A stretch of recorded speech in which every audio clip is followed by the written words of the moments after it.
The African elephant is the largest land mammal on Earth. Once widespread on the continent, their numbers have fallen from several million in the early 20th century to around 470,000 today. While conflict and loss of habitat have both had an impact on elephant numbers, the illegal ivory trade is the most urgent threat facing the survival of this species. Around 30,000 elephants are poached every year, their tusks supplying the ivory trade worth some $3 billion annually. Demand overwhelmingly comes from East Asia, with raw tusks selling for more than $1,000 per kilogram. China alone accounts for around 70% of demand. A ban introduced in 1989 by the UN Convention on International Trade in Endangered Species has helped some elephant populations to recover. As part of the fight against illegal ivory trafficking, in April 2016, Kenya destroyed more than 100 tons of stockpiled ivory, worth around $110 million in the largest burning on record.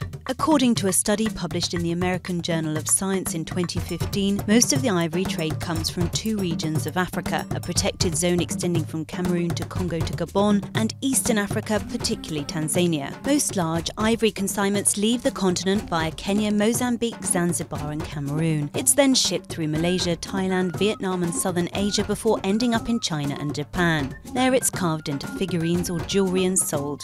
Despite increasingly high-tech efforts to track poachers and shipments, no widespread meaningful reductions been achieved, partly due to corruption, a lack of effective deterrence, funding and often ineffectual efforts by governments to enforce poaching bans.